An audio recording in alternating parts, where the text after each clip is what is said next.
దేవునికి స్తోత్రములు.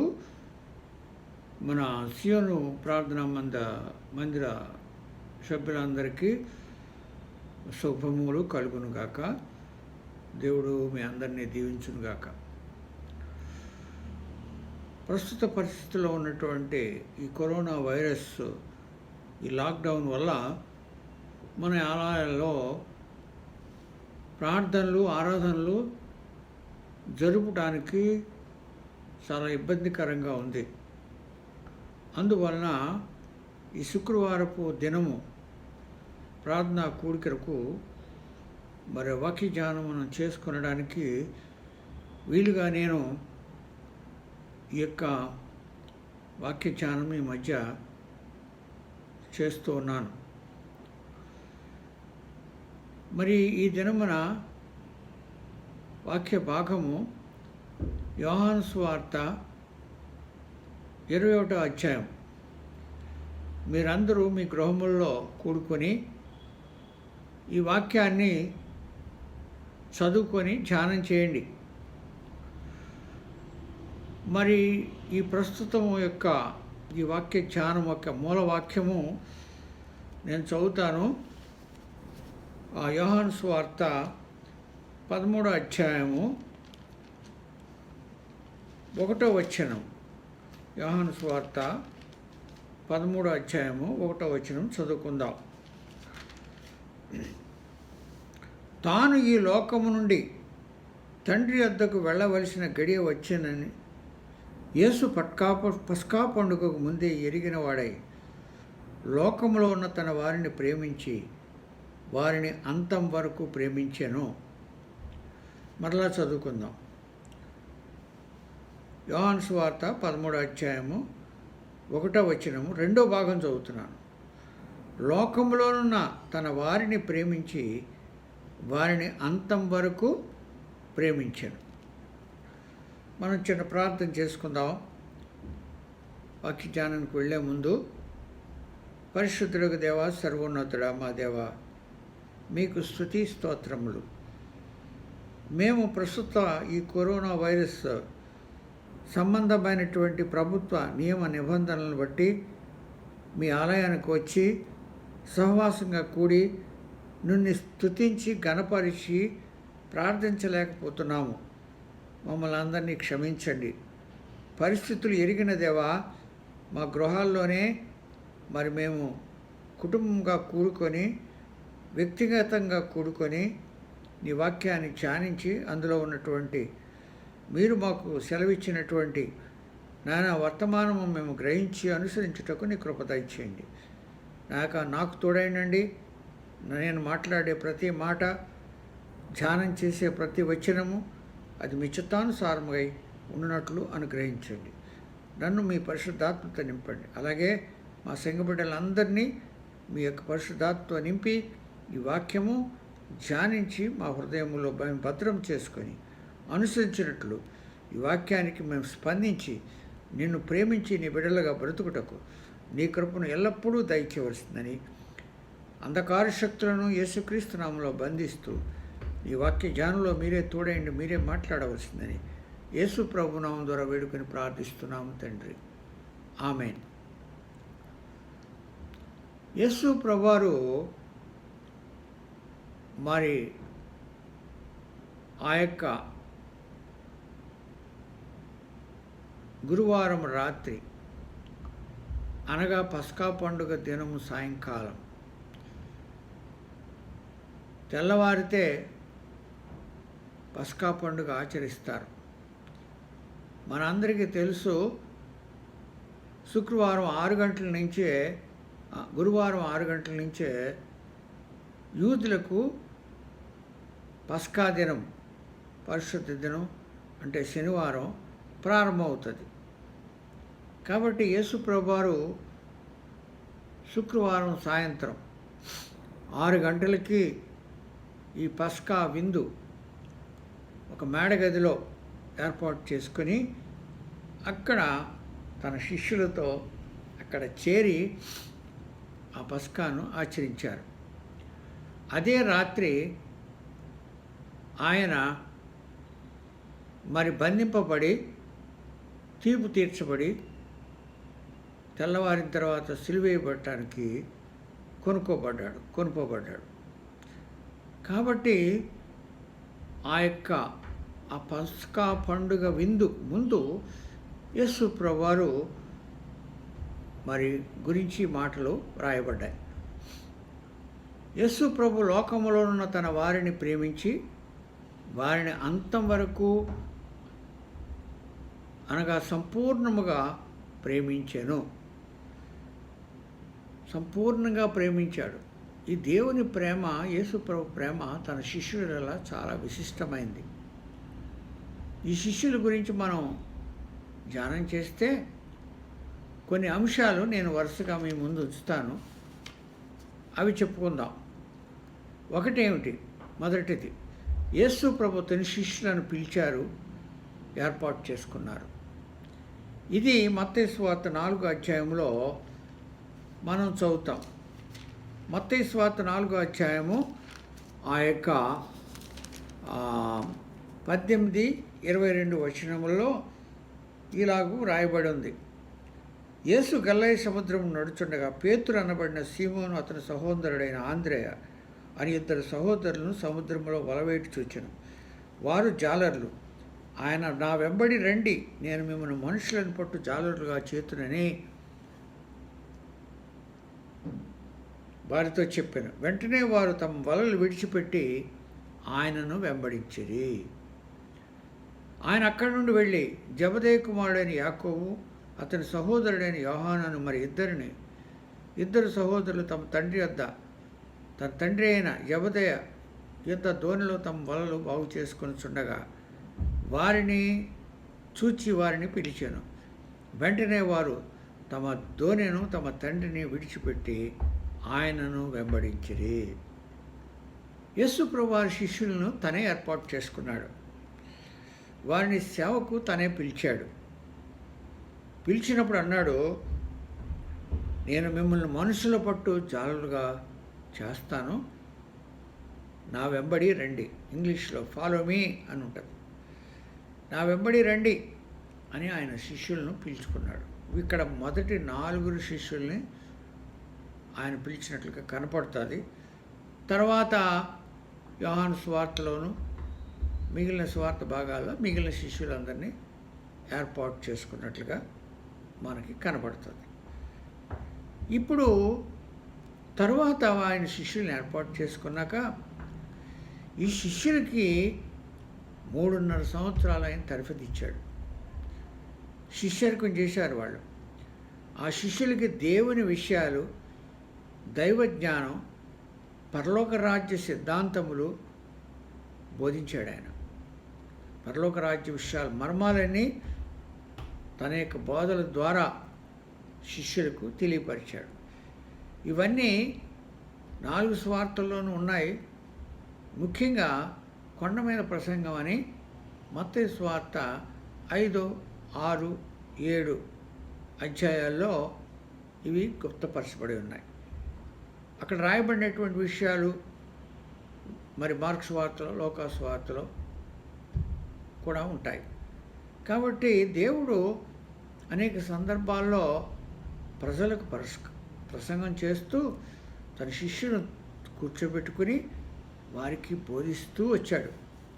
కాబట్టి ఆ బోధిస్తూ తను ఏంటంటే, మూడవది, తాను దేవుని కుమారుడనియు లోకరక్షకుడుననియు పాప విమోచన చేయుటకు వచ్చిననియు నాననియు తాను బయలుపరుచుకొనెను.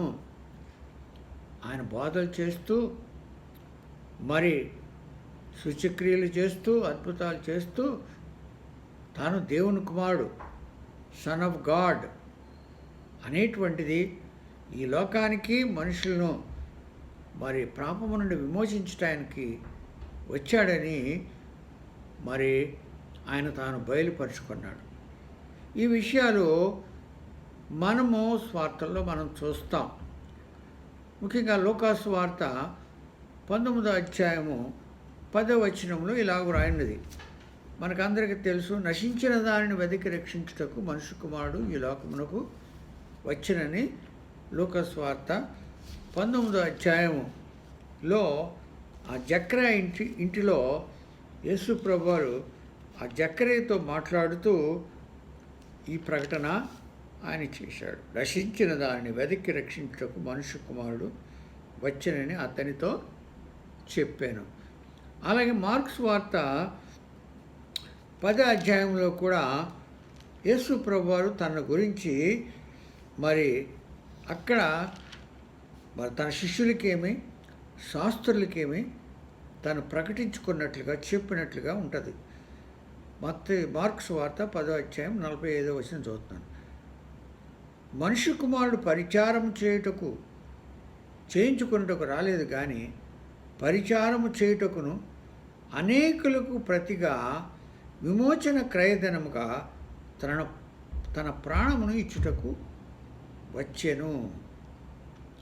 యేసుప్రభువు చెప్పాడు. ఎందుకు వచ్చాడు? నీ లోకంలోకి వచ్చాడంటే అనేకులకు ప్రతిగా విమోచన క్రయధనముగా తన ప్రాణం ఇచ్చుటకు వచ్చాను. ప్రాయశ్చిత్తం, పాపమునకు పరిహారము, ప్రాయశ్చిత్తం చేయడానికి ఆయన ఈ లోకానికి వచ్చాడు అనేది అందరికీ ఆయన తన బోధనలో వివరించి చెప్తూ వచ్చాడు.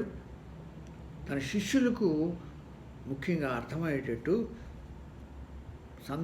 ప్రతి సందర్భంలో ఆయన వివరిస్తూ వచ్చాడు. అయితే తను చెప్పిన దాన్ని రుజువుపరుచుకున్నాడు ఆయన. ఎలాగంటే మరి 4వ అంశము, ఆయన సూచక్రియలు చేశాడు. అన్ని అద్భుతాలు చేశాడు, సూచక్రియలు చేశాడు. గలిలయ సముద్రం మీద నడిచాడు, గుడ్డివారికి చూపునిచ్చాడు, కుంటివారిని బాగు చేశాడు, దెయ్యాలను వెళ్ళగొట్టాడు, మరి రోగులను స్వస్థపరిచాడు, కుష్ఠరోగులను బాగు చేశాడు. ఇవన్నీ కూడా ఆయన చేశాడు.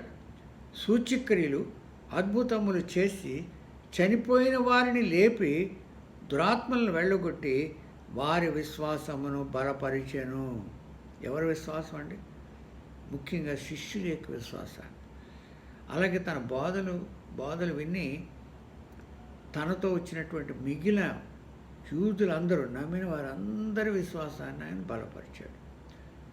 తాను దేవుని కుమారుడని, దేవుణ్ణని, దేవుని దగ్గర నుంచి వచ్చాను అని చెప్పుకున్నాడు. పరలోకం నుండి దిగి వచ్చిన జీవాహారం నేనే అని చెప్పి ఆయన చెప్పుకున్నాడు. నాయన, ఈ జీవాహారమును తిని వాడు నిత్యజీవం పొందుతాడని ఆయన యోహాను సువార్త ఆ యొక్క 6వ అధ్యాయము 51వ వచనములో తను ప్రకటించినట్లుగా మనం చూస్తాం. కాబట్టి ప్రియులారా, మనము ఆ యేసు ప్రభు ఈ సూచక్రియలు చేసి తన యొక్క శిష్యుల విశ్వాసాన్ని పరిచయపరిచాడు.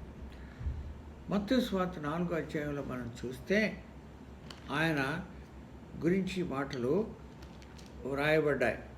మత్తయి సువార్త 4వ అధ్యాయంలో ఆ యొక్క 23 నుంచి 25 వచనం వరకు మనం చదువుకున్నాం. యేసు వారి సమాజ మందిరంలో బోధించు, దేవుని రాజ్యమును గూర్చిన స్వార్థను ప్రకటించు, ప్రజల్లోని ప్రతి వ్యాధిని రోగమును స్వస్థపరచు గలిలయ అంతటా సంచరించెను.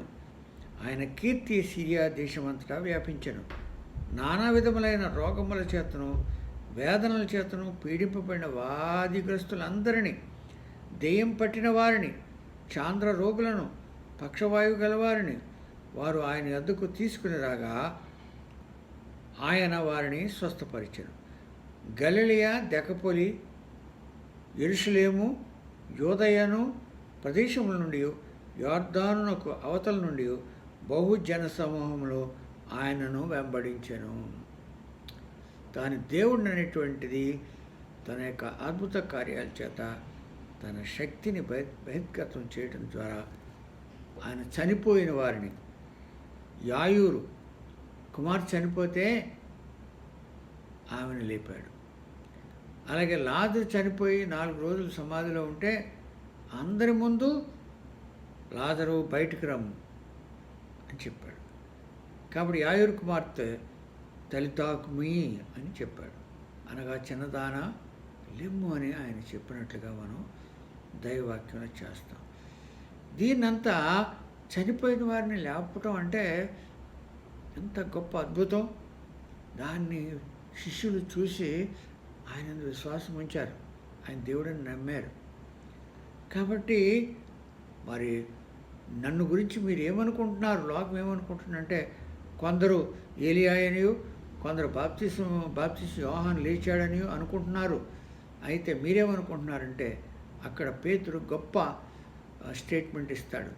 అదేమిటంటే నీవు సజీవుడైన దేవుని కుమారుడవు అని. సజీవుడైనటువంటి దేవుని కుమారుడు.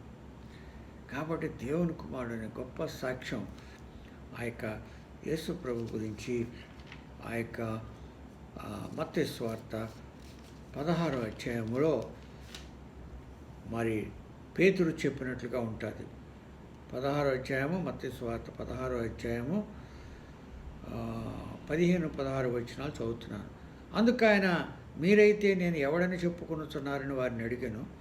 అందుకు సీమోను పేతురు, నీవు సజీవుడగు దేవుని కుమారుడైన క్రీస్తు అని చెప్పాను. కాబట్టి ఈ విశ్వాసాన్ని వాళ్ళకి కలుగు చేశాడు యేసుప్రభు.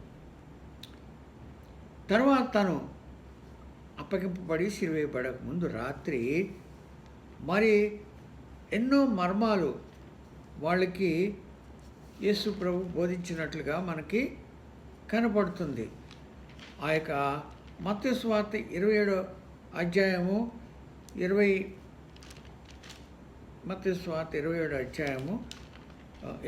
అధ్యాయము 26 నుండి 28 వరకు మనం చదివితే ఆయన తను మరణబోతున్నాడు, తానే దేవుని గొర్రెపిల్ల అనే విషయాన్ని ఆయన అక్కడ విశదపరిచినట్లుగా మనం భయపడుతుంది. యేసు ఒక రొట్టె పట్టుకుని దాన్ని ఆశ్రయించి విరిచి తన శిష్యులకి ఇచ్చి, మీరు తీసుకొని తినడి, ఇది నా శరీరం అని చెప్పాను. మరియు ఆయన గిన్నె పట్టుకొని కృతజ్ఞతాస్తుతులు చెల్లించి వారికి ఇచ్చి, దీనిలోనిది మీరు అందరూ త్రాగుడి, ఇది నా రక్తం, అనగా పాపక్షమాపణ నిమిత్తం అనేకుల కొరకు చిందింపడుచున్న నిబంధన రక్తం అని చెప్పాడు. నా తండ్రి రాజ్యంలో మీతో కూడా నేను ఈ ద్రాక్షారసము క్రొత్తదిగా త్రాగు దినం వరకు ఇకను దాన్ని త్రాగనని మీతో చెప్పుచున్నాను అనెను. కాబట్టి ప్రియులారా, యేసు ప్రభువారు ఆ యొక్క మరి బాప్టిస్ట్ యోహాను సెలవిచ్చిన రీతిగా, ఇదిగో లోక పాపములను మోసుకొని పోవు దేవుని గొర్రెపిల్ల, ఆ విషయాన్ని ఆయన చెప్పాడు.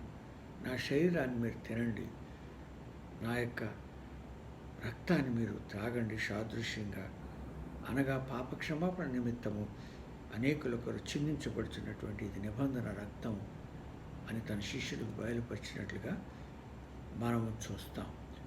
ఇది కూడా వారు నమ్మారు, ఆయన చెప్పిన మాట విన్నారు.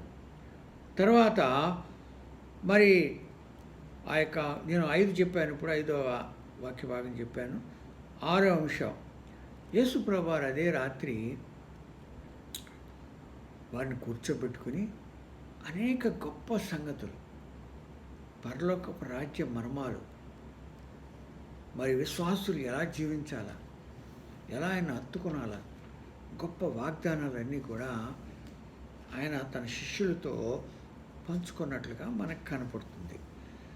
ఈ విషయాలు మత్తయి యోహాను సువార్త 13వ అధ్యాయము, 14వ అధ్యాయము, 15వ అధ్యాయము, 16వ అధ్యాయంలో చాలా వివరంగా ఆయన ప్రియ శిష్యుడైనటువంటి యోహాను అక్కడ రాసిపెట్టాడు. అద్భుతమైన బోధలు ఇవి, అద్భుతమైనటువంటి వాగ్దానాలు ఇచ్చాడు దేవుడు. ఇదిగో నేను వెళుతున్నాను, మీ కొరకు స్థలం సిద్ధపరుస్తాను, మరలా వచ్చి మిమ్మల్ని తీసుకుని వెళ్తాను, నేనే మార్గమును సత్యమును జీవము అని సెలవిచ్చాడు. కాబట్టి నన్ను ప్రేమించేవాడు నా ఆజ్ఞను పాటిస్తారు అని చెప్పాడు. ఇవన్నీ మనం ధ్యానం చేశాం. యోహాను సువార్త 14వ అధ్యాయం చదువుకున్నాం.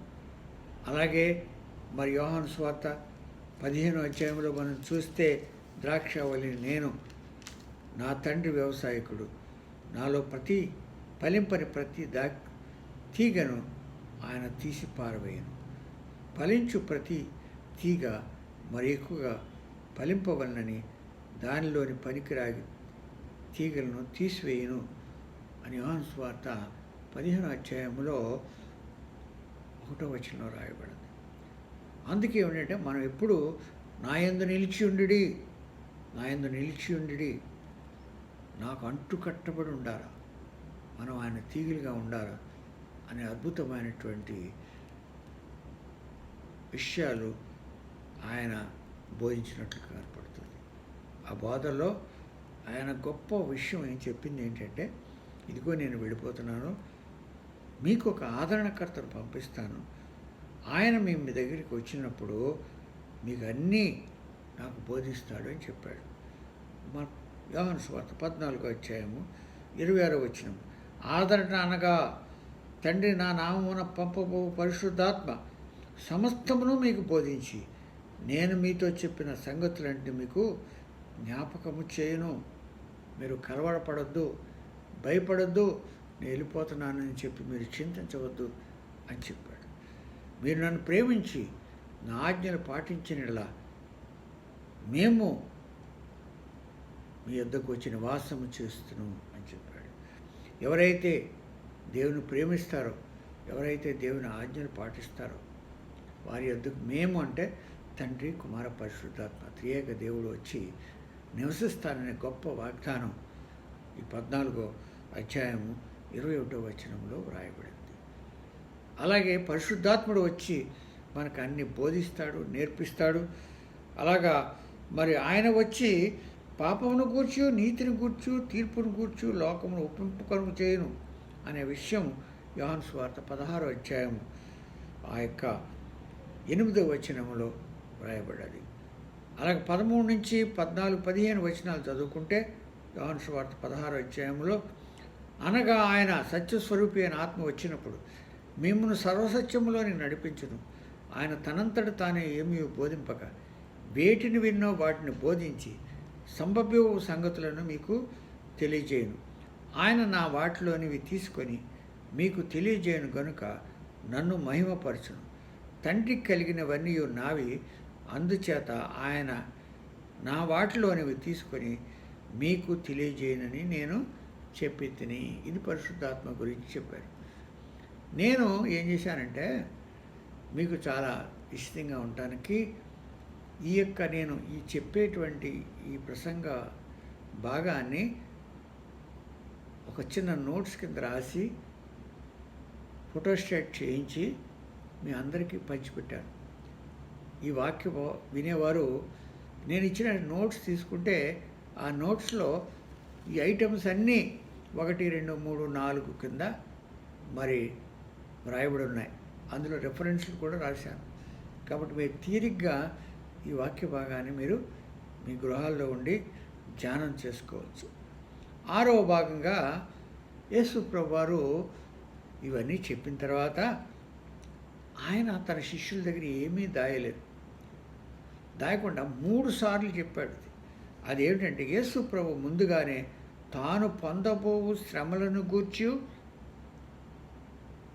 మరి మరణమును గూర్చి, 3వ దినం తిరిగి లేస్తాను మరణమైన తర్వాత అనే విషయమును గూర్చి తన శిష్యులకు బయలుపరిచాడు. అది మార్క్స్ వార్త 8వ అధ్యాయం 31వ వచనంలో వ్రాయబడింది. అలాగే మార్క్స్ వార్త 9వ అధ్యాయం 31వ వచనంలో రాయబడింది. అలాగే మార్క్స్ వార్త 10వ అధ్యాయం 33 నుండి 34వ వచనంలో ఈ మాటలు వ్రాయబడ్డాయి. ఇవే మాటలు మీకు మత్తయి సువార్తలోనూ దొరుకుతాయి, లూకా సువార్తలోనూ ఉంటాయి. కానీ అయితే నేను సులువుగా ఉంటుందని ఒక సువార్తలోనే రెఫరెన్స్లు మీకు ఇవ్వడం జరిగింది. ఇప్పుడు చూడండి, ఆ యొక్క యేసు ప్రభువారు మరి మార్క్స్ వార్త 9వ అధ్యాయము 30వ వచనంలో ఉన్న భాగాన్ని మీకు ఒకటి చదివి వినిపిస్తాను. ఎలా అనగా ఆయన తన శిష్యులకు బోధించు, మనుష్య కుమారుడు మనుషుల చేతికి అప్పగింపబడుచున్నాడు, వారు ఆయనను చంపెదరు, చంపబడిన 3 దినములకు ఆయన లేచునని వారితో చెప్పారు. చంపబడిన 3 దినాలు తన మరణ పునరుద్ధానముల గురించి యేసుప్రభువారు ముందుగానే చెప్పారు. ఎందుకంటే తన ప్రాణం పెట్టి పాపవిమోచన చేసి పునరుద్ధారుడై సజీవుడై వెళ్ళడానికి ఆ యొక్క దేవుని ప్రణాళిక చొప్పున ఆయన ఈ లోకంలోనికి వచ్చాడు. కాబట్టి మరి ఆయన ముందుగానే ఈ విషయాలు చెప్పాడు. మరియు మనుష్య కుమారుడు అనేక హింసలు పొంది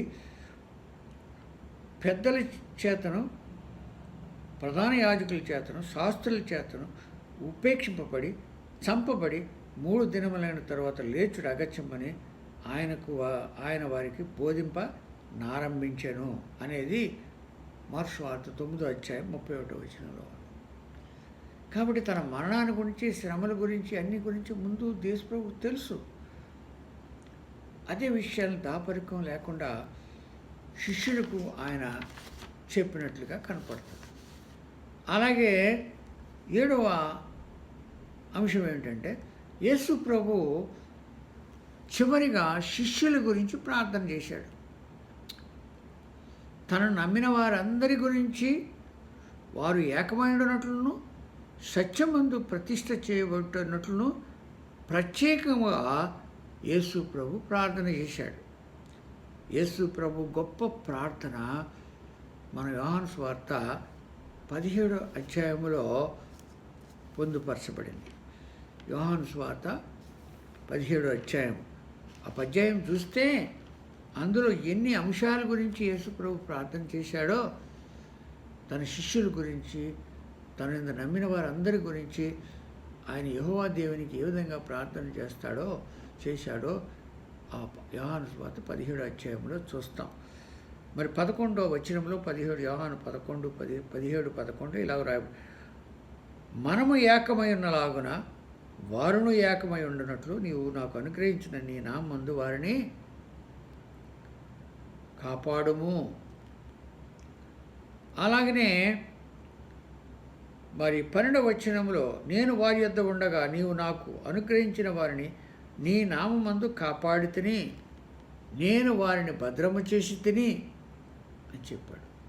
అలాగే 14వ వచనంలో, వారికి నీ వాక్యం ఇచ్చి ఉన్నాను, నేను లోక సంబంధిని కానట్టు వారును లోక సంబంధులు కారు గనుక లోకము వారిని ద్వేషించును, నువ్వు లోకములో నుండి వారిని తీసుకొని పొమ్మని నేను ప్రార్థించట్లేదు, కానీ దుష్టు నుండి వారిని కాపాడమని ప్రార్థించున్నాను.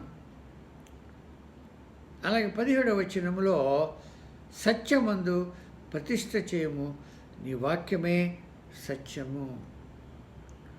కాబట్టి యేసు ప్రభువారు తన శిష్యుల్ని సాతాను నుండి కాపాడమని ప్రార్థన చేశాడు. ఐకమత్యంగా వారు ఉండాలని ప్రార్థన చేశాడు. సత్యములో ప్రతిష్ఠింపబడి వారు లోక సంబంధులు కాకుండా దుష్టుడి నుండి తప్పింపడేటట్టు ప్రార్థన చేశాడు. అలాగే తన వాక్యమందు విశ్వాసం ఉంచేవారిగా చేయమని చేశాడు. కాబట్టి అలాగున మరి 21వ వచనంలో చూస్తే, తండ్రి నాయందు నీవును నీ యందు నేను ఉన్నలాగున వారు మన యందు ఏకమై ఉండవాలని వారి కొరకు మాత్రం నేను ప్రార్థించట్లేదు, వారి వాక్యము నాయందు విశ్వాసముంచిన వారందరూ వారి వాక్యము వలన నాయందు విశ్వాసముంచు వారందరూ ఏకమై ఉండవాలని వారి కొరకు ప్రార్థించున్నాను. ఏకమై ఉండాలి. Unity in Christ, unity with God, unity among the believers, unity among the disciples. ఇవన్నీ ఉండాలి. ఆ బ్రదర్లీ లవ్, ఆ యూనిటీ ఉండాలని యేసు ప్రభు ప్రార్థన చేశాడు.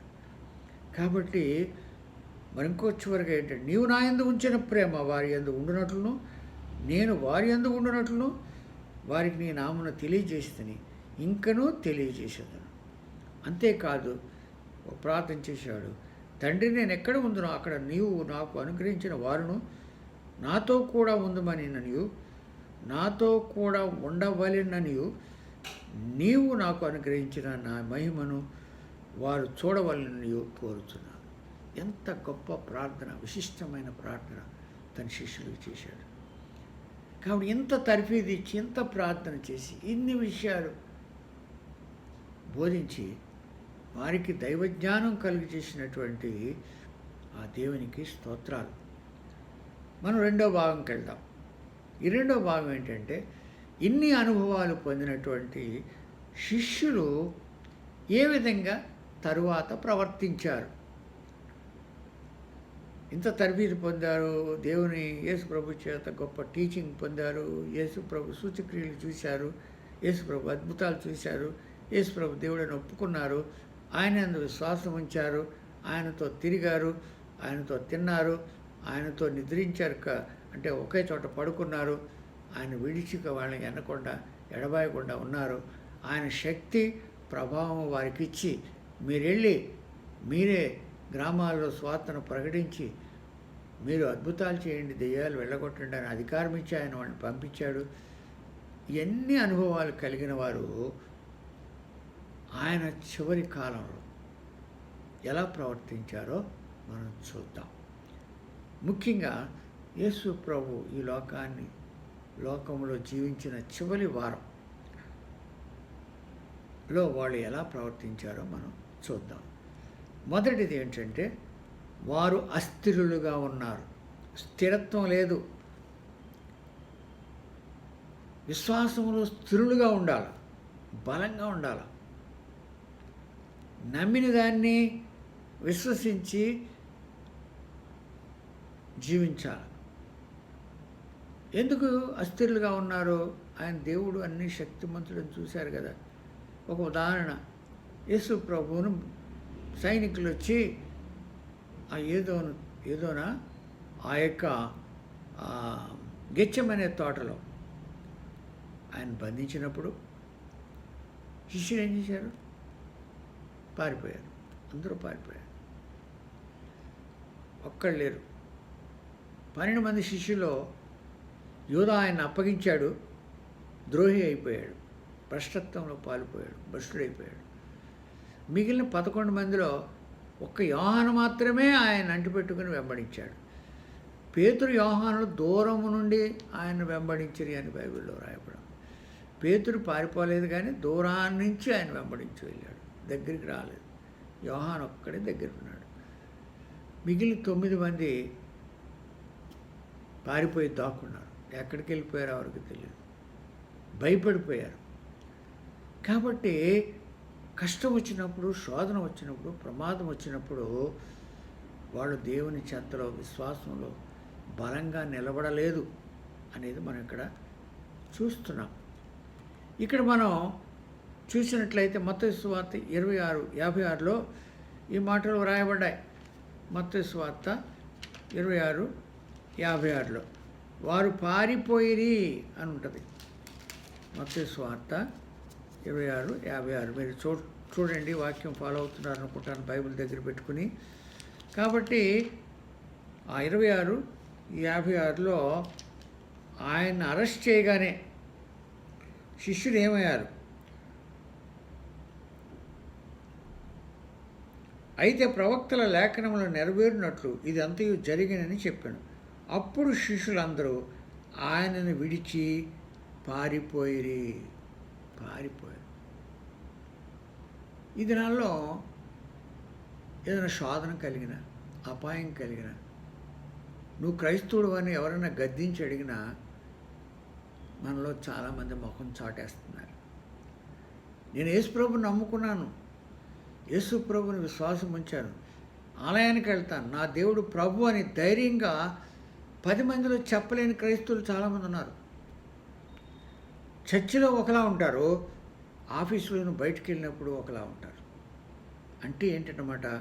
హిపోక్రసీ, నటన, అస్థిరత్వం మనలో చోటు చేసుకుంటుంది. ఈ శిష్యులు కూడా సమయం వచ్చినప్పుడు ముఖం చాటేసి పారిపోయారు. అది వాళ్ళ బలహీనత. మనం అలా ఉన్నామా? ఎలా ఉన్నాం? మన జీవితంలో నువ్వు ఎలా ఉన్నావు? దేవునికి స్థిరమైన విశ్వాసంతో బలమైన సాక్షిగా నిలబడగలుగుతున్నావా?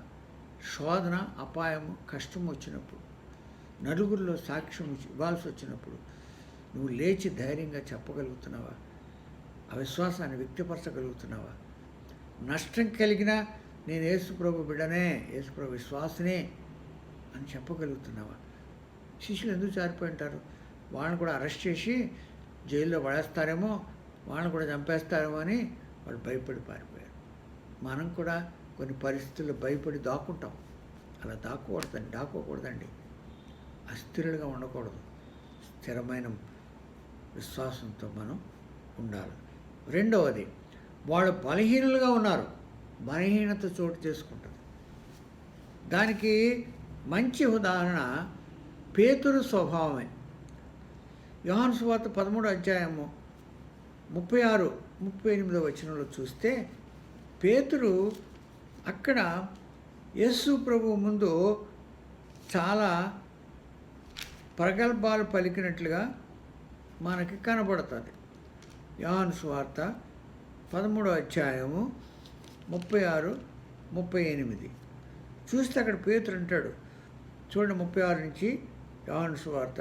సీమోను పేతురు, ప్రభువా, నీవు ఎక్కడికి వెళ్ళుచున్నావని ఆయన అడుగా, యేసు, నేను వెళ్ళుచున్న చోటికి నీవు ఇప్పుడు నా వెంట రాలేవు, కానీ తరువాత వచ్చితిని అతనితో చెప్పాను. అందుకు పేతురు, ప్రభువా, నేనెందుకు ఇప్పుడు నీతి వెంట రాలేను? నీ కొరకు నా ప్రాణము పెట్టుదునని ఆయనతో చెప్పగా, యేసు నా కొరకు నీ ప్రాణమును పెట్టుదువా? అయినను ఎరుగునని నీవు ముమ్మారు చెప్పకముందు కోడి కూయదని నీతో నిశ్చయముగా చెప్పుచున్నాను. నేను పేతురు, నువ్వు ఎక్కడికి వెళ్ళినా నీతో వస్తాను, మరణమైనా నీతో ఉంటాను అని కొంచెం ప్రగల్భం పలికాడు యేసు ప్రభు. అయితే యేసు ప్రభుకి పేతురు బలహీనత తెలుసు. పేతురు ఏం చేయబోతున్నాడో కూడా తెలుసు. అందుకే నువ్వు కోడి కోయక ముందు నన్ను ముమ్మారు ఎరుగనని నీవు చెప్తావు అనే విషయాన్ని పేతురుకు చెప్పినట్లుగా ఉంటుంది. కాబట్టి ప్రియులారా, మనము ఆ యోహాను సువార్త మరి ఆ 18, 19 అధ్యాయాల్లో మనం చూసినట్లయితే యేసు ప్రభు గురించి నేను ఎరుగను అని చెప్పి పేతురు ఆ యొక్క 18వ అధ్యాయంలో యోహాను సువార్తలో 3 సార్లు అక్కడ నిల్చున్న వారితోటి చెప్పినట్లుగా ఉంది. ద్వారం వద్దన్న కాపలి ఒక చిన్నది పేతురుతో, యోహాను సువార్త 18వ అధ్యాయం 17వ వచనం, పేతురుతో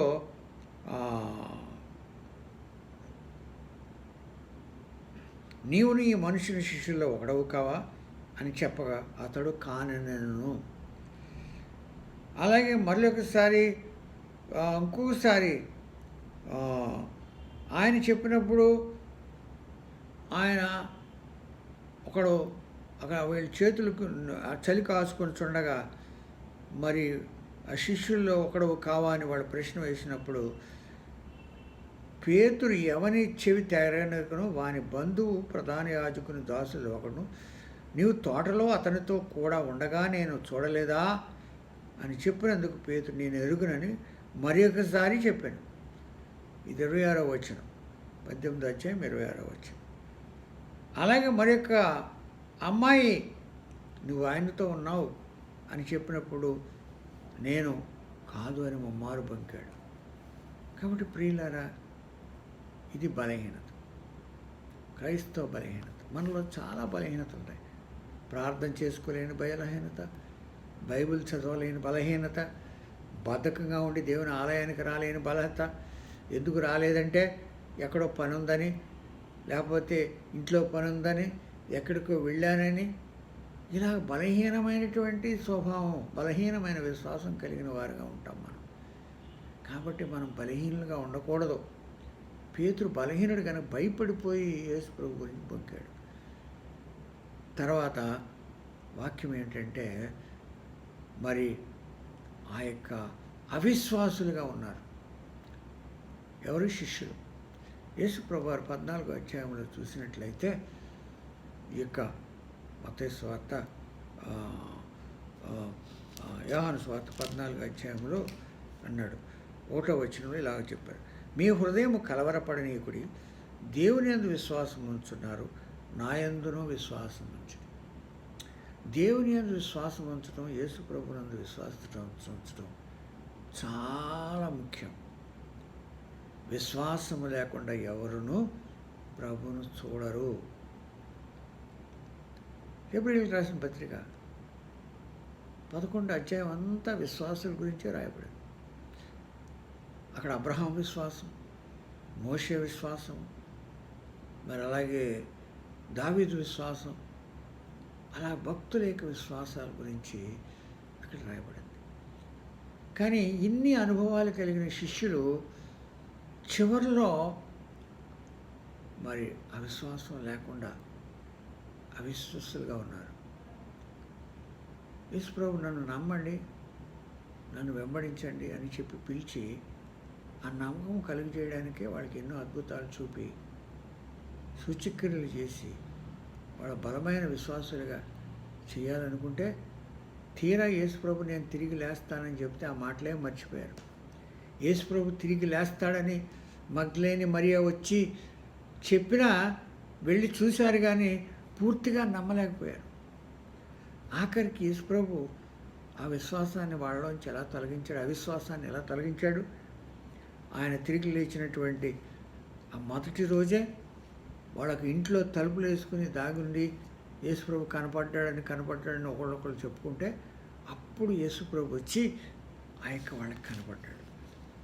అది మనము ఆ యొక్క 20వ అధ్యాయము యోహాను సువార్త 19వ వచనం నుండి 23వ వచనం వరకు ఉన్న భాగంలో మనం చూస్తాం.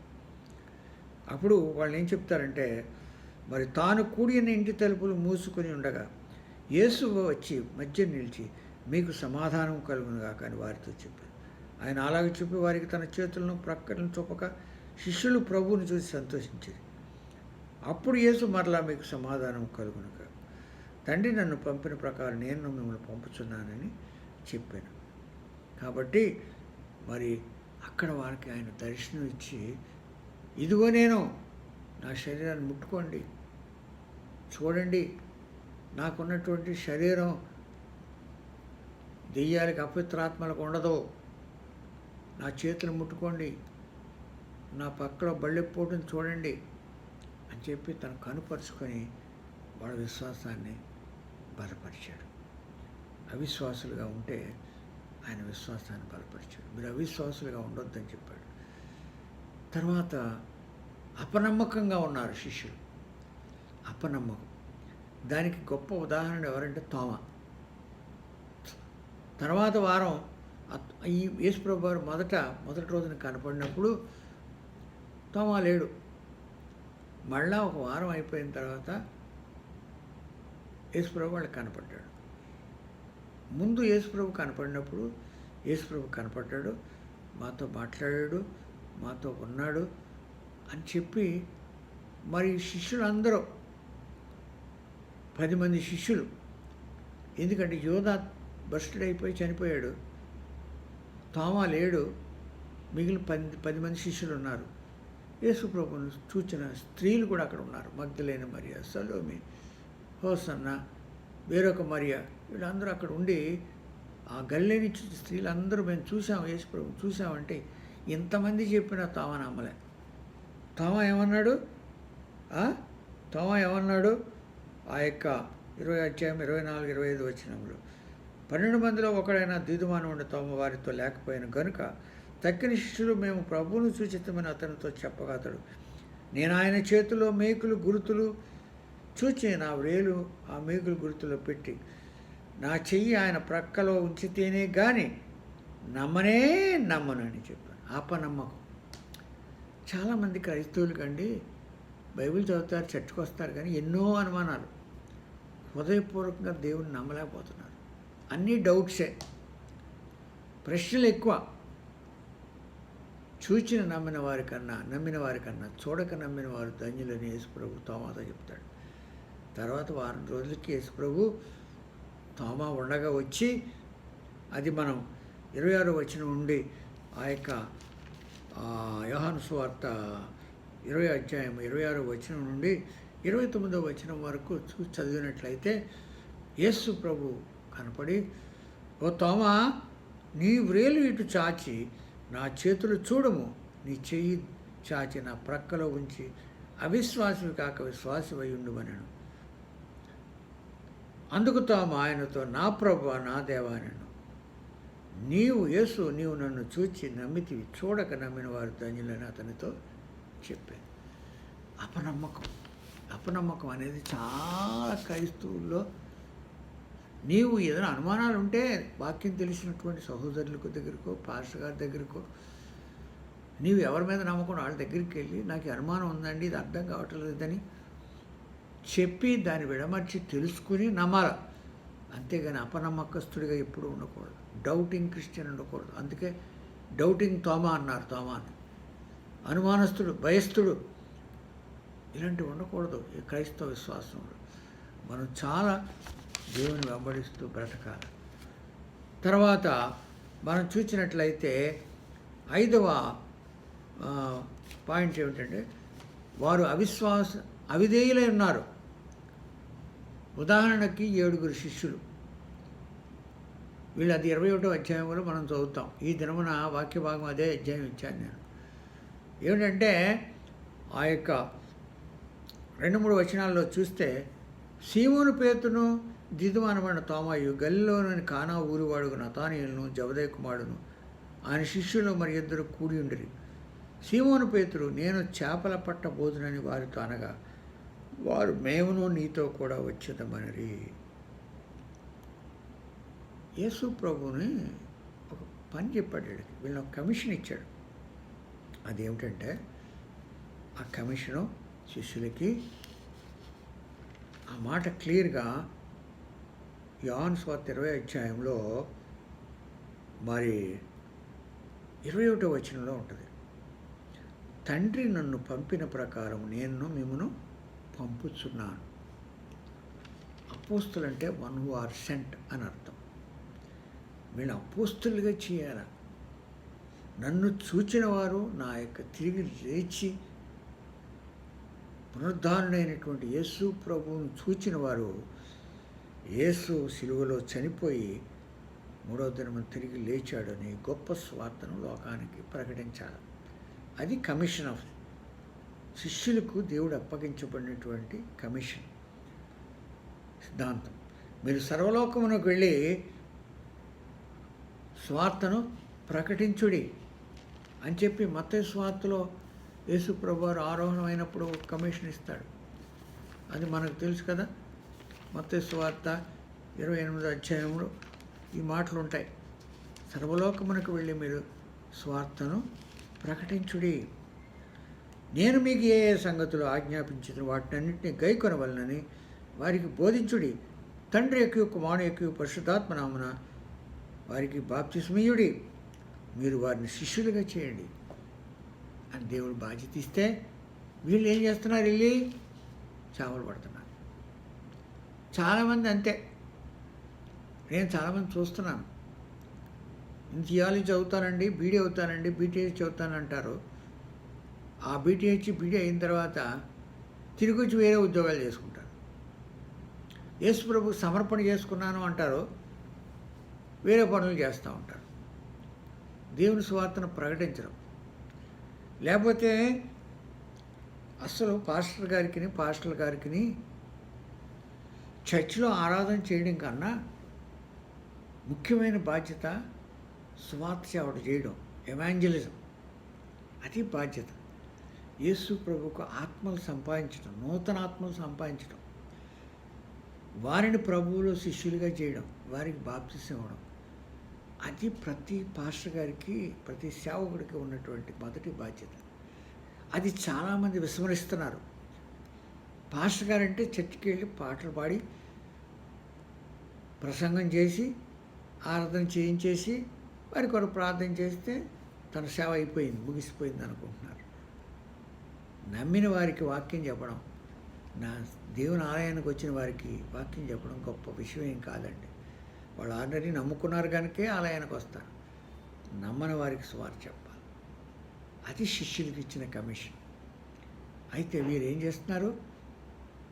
చేపలు పట్టబోతున్నారు. అందుకే దేవుని చిత్తం కాదు అది. అందుకే వాళ్ళకి వెళ్తే చేపలు దొరకలే. రాత్రి అంతా శ్రమ పడ్డా శిష్యులకు చేపలు దొరకలే.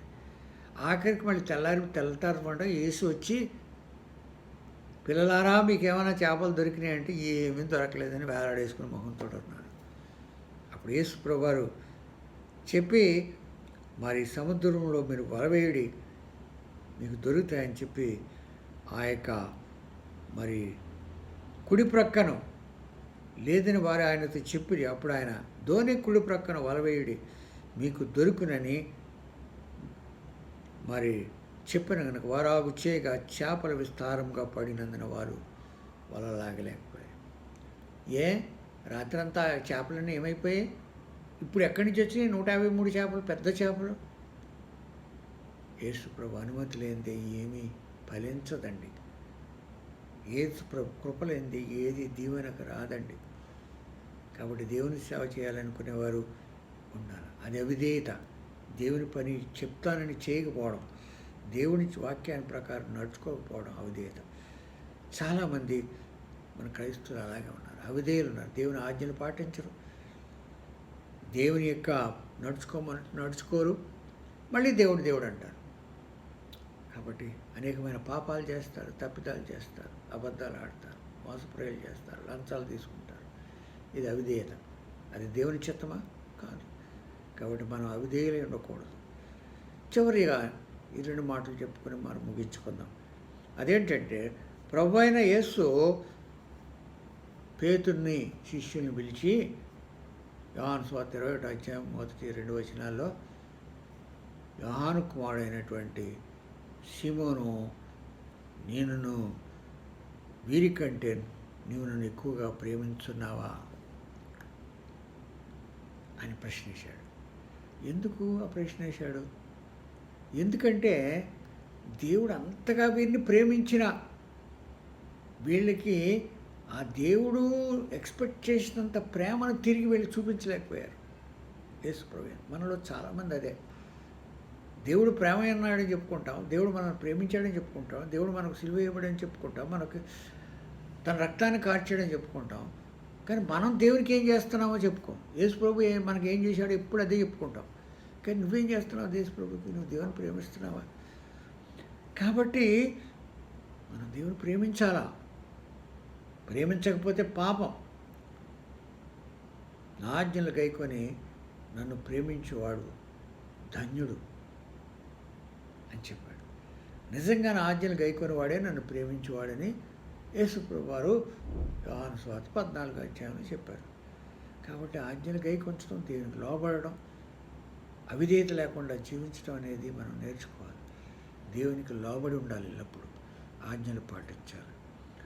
అందువల్లే వాళ్ళని ఏం చేశాడంటే చివరికి యేసు ప్రభు వారు మరి అపోస్తుల కార్యాలు 1వ అధ్యాయం చూస్తే 40 రోజులు వారికి కనపడి వారి విశ్వాసాన్ని బలపరిచాడు, వాళ్ళ తప్పిదాలను సరిదిద్దాడు.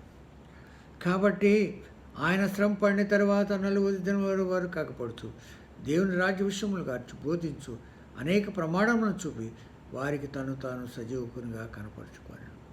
ఆ విశ్వాసాన్ని బలపరచడానికి తను కనపరుచుకున్నాడు. ఆయన బలపరిచాడు విశ్వాసం. తర్వాత వెళ్ళి ప్రార్థన చేయండి మీరు అన్నాడు. యేసు ప్రభు ఇచ్చిన ఆజ్ఞది. మీరు యెరూషలేములకు వెళ్ళి ప్రార్థన చేయండి, తండ్రి యొక్క వాగ్దానం కొరకు కనిపెట్టుకున్నాడు. ఎక్కడికి వెళ్ళొద్దు, ప్రార్థన చేయాలి. ఈవేళ ప్రార్థనా దినం, శుక్రవారం అంటే ప్రార్థనా కూడిక. మన కుటుంబాల కొరకు ప్రార్థన చేసుకోవాలి, మన కొరకు ప్రార్థన చేయాలి. ఇప్పుడు ప్రస్తుతం కరోనా వైరస్ బాధ నుండి మనం తప్పించు ప్రభా, ఆ జ్ఞానం ఇయ్యి. అనేక దేశాల్లో, మా దేశంలో అనేక వేల మంది ప్రజలు చనిపోతున్నారు, బాధపడుతున్నారు, ప్రభుత్వం అల్లకూలం అయిపోతుంది. వీటి నుండి భయపడి బయటకు పడేయాలని చెప్పి దేవుని ప్రార్థించాలి. ఈ ప్రార్థన చేస్తే పరిశుద్ధాత్మ చేత నేను నింపుతానని దేవుడు వాగ్దానం చేశాడు. అపోస్తుల కార్యాలు 1వ అధ్యాయం 8వ వచనంలో ప్రార్థన, మీరు పరిశుద్ధాత్మ మీ మీద వస్తుంది, అప్పుడు మీరు శక్తిని అందుతారు, అప్పుడు మీరు నాకు సాక్షులై ఉంటారని మరి యేసు ప్రభు చెప్పాడు. కాబట్టి ప్రియులారా, మనం ప్రార్థన చేసి పరిశుద్ధాత్మ చేత నింపబడి దేవునికి సాక్షులు జీవించే ఉండాలి. కానీ అన్ని అనుభవాలు, యేసు శిష్యులు ఎన్నో అనుభవాలు పొంది చివరికి ఫెయిల్యూర్ అయిపోయారు. మనం తొందరగా చెప్పుకుంటే వారు అస్థిరులుగా ఉన్నారు, స్థిరమైనటువంటి నమ్మకం వాళ్ళకి లేదు, బలహీనులుగా ఉన్నారు, అవిశ్వాసులుగా ఉన్నారు, అపనమ్మకముగా ఉన్నారు, అవిధేయులుగా ఉన్నారు. క్రీస్తు ప్రేమకు వాళ్ళు సరిగా స్పందించలేదు. ఆయన పిలుపుకు తగినట్లు ప్రవర్తించలేదు. కాబట్టి యేసు ప్రభుకి ఎంతో బాధేసి ఉంటుంది వీళ్ళు ఇలా ప్రవర్తించడం. మన గురించి కూడా దేవుడు మనం అలా ప్రవర్తిస్తే దేవుడు మన గురించి బాధపడతాడు. తర్వాత ఇంత చేసినా వీళ్ళు నమ్మలేదని 40 రోజులు మరలా ప్రేమించి వాళ్ళని సరైన మార్గంలో పెట్టి ప్రార్థన చేయమని పరిశుద్ధాత్మ అనే శక్తిని దేవుడు వారికి అనుగ్రహించాడు. ఆ పరిశుద్ధాత్మ పొందిన తర్వాత వాళ్ళు గొప్ప సేవకులయ్యారు. చివరిగా మనం చూద్దాం. యేసు ప్రభు నన్ను అందరినీ అంతవరకు ప్రేమించాడు. మన మూలవాక్యం ఏమిటంటే యేసు ప్రభు లోకంలో ఉన్న తన వారిని ప్రేమించి వారిని అంతవరకు సంపూర్ణంగా ప్రేమించాడు. మనం ఎన్ని బలహీనతలు మనలో ఉన్నా, ఎన్ని పాపాలు మనలో ఉన్నా, ఇంకా యేసు ప్రభు మనల్ని ప్రేమించి దీవిస్తున్నాడు. ప్రార్థన చేసుకుందాం. దేవుడు మిమ్మల్ని అందరినీ దీవించును గాక. ఈ వాక్యం మీరు చక్కగా నేను ఇచ్చిన కాగితాలు కూడా మీ ఇళ్ళకి పంపించాను. ఆ కాగితాలన్నీ తీసుకుని దగ్గర పెట్టుకుని బైబిల్ ధ్యానం చేసుకుని ప్రార్థన చేసుకోండి. దేవుడు మిమ్మల్ని దీవించును గాక. పరిశుద్ధులకు దేవ, సర్వోన్నతులకు తండ్రి, నీకే స్తోత్రాలు. నీ పరిశుద్ధ వాక్యం మా వినికిల్లో దింపబడి మేము వాటిని అనుసరించి నీ బిడ్డలుగా నీ సాక్షులుగా బ్రతుకుటకు నీ గొప్ప మెండైన దీవెనలు మా అందరికీ అనుగ్రహించవలసిందని, మేము నమ్మకమైన శిష్యులుగా బ్రతుకుటకు నేర్పించవలసిందని, ప్రార్థన చేయువారంగాను నిన్ను ప్రేమించేవారంగాను నీ పరిశుద్ధాత్మ చేత నింపబడిన వారుగాను మమ్మల్ని తీర్చిదిద్దవలసిందని యేసు ప్రభు నామం ద్వారా వేడుకుని ప్రార్థిస్తున్నాము తండ్రి. ఆమేన్. తండ్రి, కుమార పరిశుద్ధాత్మని యొక్క త్రియేక దేవుని ఆశీర్వాదము ఇప్పుడు ఎల్లప్పుడూ మనందరికీ, దేవుని యొక్క విశ్వాసులందరికీ, శిష్యులకును సదాకాలము దేవుడు తోడైండి కాపాడి దీవించి నడిపించును కాక. ఆమేన్.